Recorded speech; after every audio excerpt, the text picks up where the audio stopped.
Okay, so now we will discuss about the next one method of calculation of national income, which is the income method.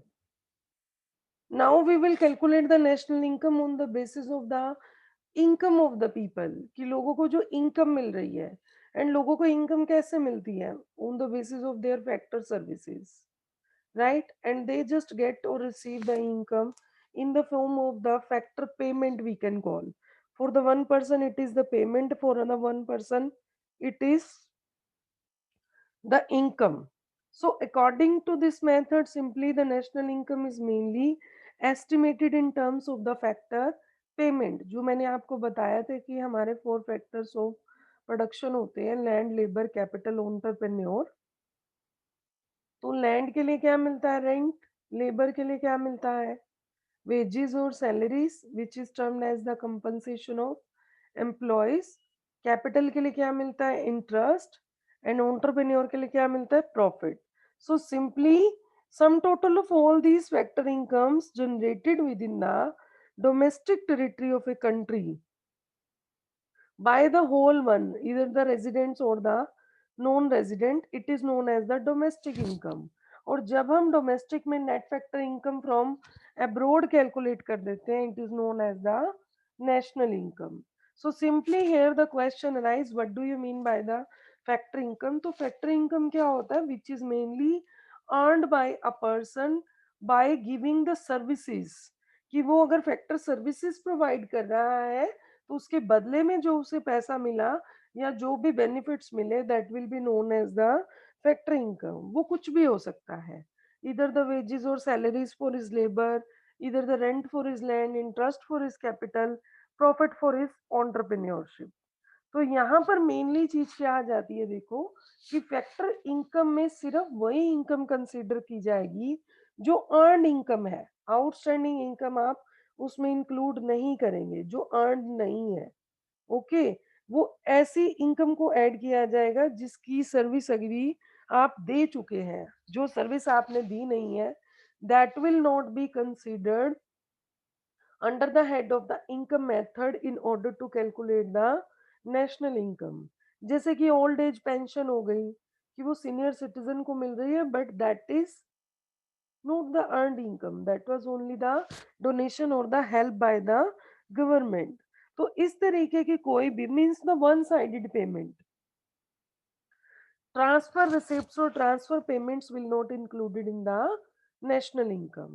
Now we will discuss about that how we will classify the factor income.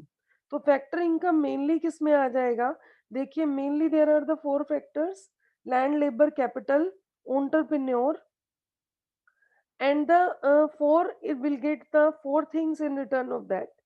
तो सबसे पहला आ जाता है हमारा compensation of employees. Compensation of employees में हम क्या कहेंगे कि एम्प्लॉइज को क्या क्या मिलता है. देखो, it it can be anything. देखो कि वेजेस एंड सैलरीज मिल रही हैं. सबसे पहले कैश में, they will be, it means the cash paid in the salary account of the employees for the reward of the work done by them. Second, payment in kind.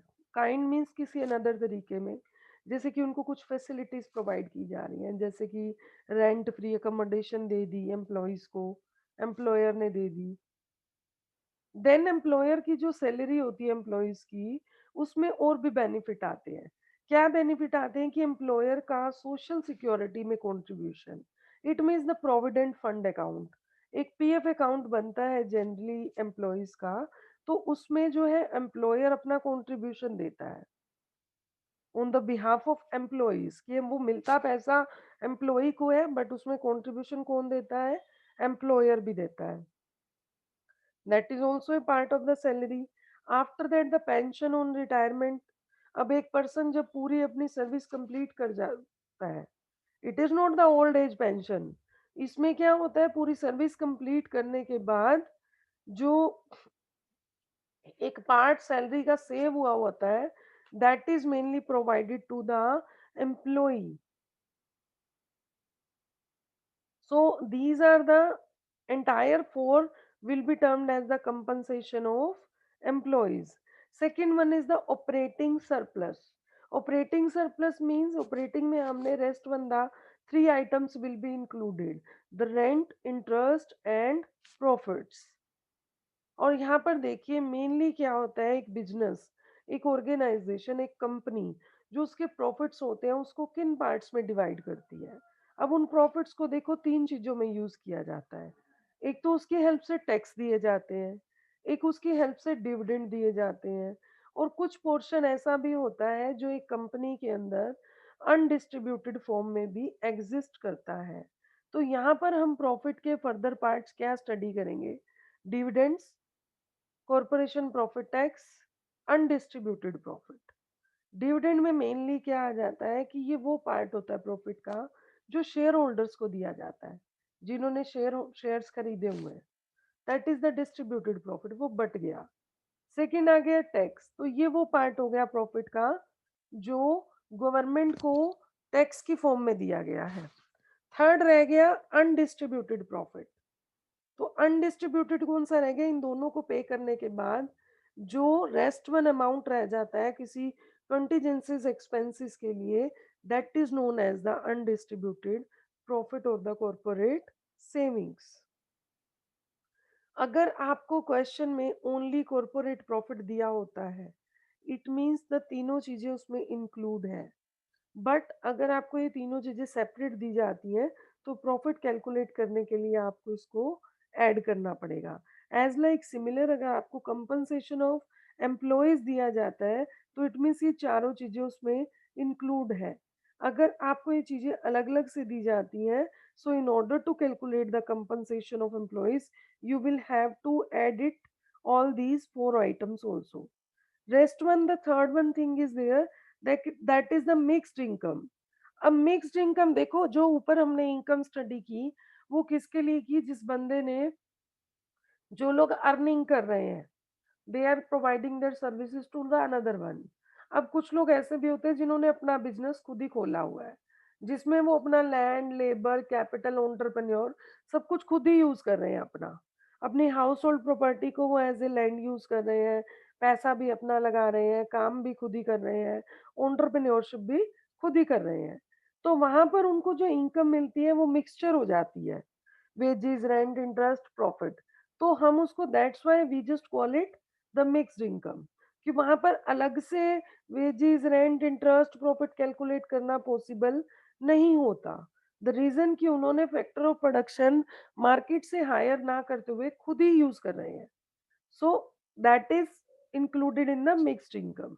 So here we know very well कि sum total of factor income generated within the domestic territory of a country वो क्या आ जाएंगे, NDP at FC. तो यहाँ पर जो आप इसको कैलकुलेट करेंगे एनडीपी एट एफसी, आपकी नेशनल इनकम जो है वो क्या होती है, NNP at FC, NNP at FC. और इस मेथड की हेल्प से हमारे पास क्या आ रहा है, एनडीपी एट एफसी। तो here we will only add the net factor income from abroad and you will get the national income. So measurement will be there. The firstly you will have to add the compensation of employees.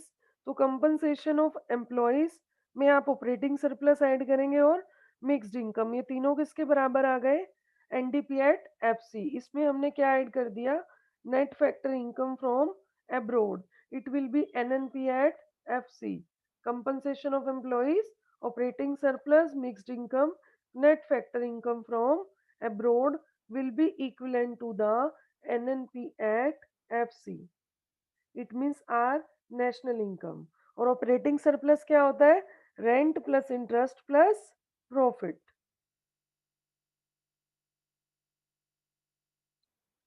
So now the question arises, what are the precautions regarding the income method? As like similar the previous method, the first one is there, इसमें मैंने आपको already बताया कि हम transfer earning को include नहीं करेंगे। Transfer earning means the one sided payment, कि जैसे कि ओल्ड एज पेंशन हो गई, पॉकेट एक्सपेंस हो गए, कोई एम्प्लॉयमेंट एक्सचेंज से अलाउंस मिल रहे हैं, that are the one sided income. Second one, income from illegal activities, कि किसी बंदे ने चोरी कर ली, gambling, that will not included in the national income, that is a part of black money. Second one, second hand goods के cell purchase पे अगर कोई कमीशन दी जाती है, दैट विल बी इंक्लूडेड, क्योंकि वो एक रिवार्ड है. Second, third one, fourth one, अगर आप शेयर्स या बॉन्ड्स पे सेल परचेज करके कुछ कमीशन अर्न कर रहे हैं, that will also be included. Then कोई विंडफॉल हो जाते हैं. विंडफॉल मीन्स कि एकदम से किसी लॉटरी वगैरह से कोई बेनिफिट आ गए, तो उसको इंक्लूड नहीं किया जाएगा. देन ओनर के, जो ओनर ने अपनी लैंड वो यूज कर रहा है, तो उसका estimated rent as a component of factor income include किया जाएगा. देन अगर आप सेल्फ कंजम्पशन के लिए कुछ प्रोडक्शन कर रहे हैं, तो वो भी जनरेशन मानी जाती है इनकम की, तो उसको भी कैलकुलेट किया जाएगा. देन कॉर्पोरेट टैक्स, अगर आपको टैक्स जो है, डिविडेंड, अनडिस्ट्रीब्यूटेड प्रॉफिट, ये तीनों क्या है, कॉर्पोरेट प्रॉफिट का पार्ट है. अगर आपको क्वेश्चन में कॉर्पोरेट प्रॉफिट दिया होता है, तो आपको इन तीनों को अलग से ऐड करने की ज़रूरत नहीं है. अगर आपको ये तीनों अलग-अलग सेंस में दिए जाते हैं, then you will have to add it separately. Then income tax जो देते हैं, वो क्या है, that is a part of the compensation of employees, तो उसको अलग से ऐड नहीं किया जाएगा. Then wages and salaries in cash and kind, जो हमारा आ गया सोशल सिक्योरिटी बेनिफिट या pension, that is a component of the compensation of employees. इसमें से किसी भी कंपोनेंट को आप सेपरेट ऐड नहीं करेंगे अगर आपको कंपनसेशन ऑफ एम्प्लॉइज का टर्म दिया होता है in order to calculate the in order to estimate the national income. So this was the way or the process to calculate the national income using the income method.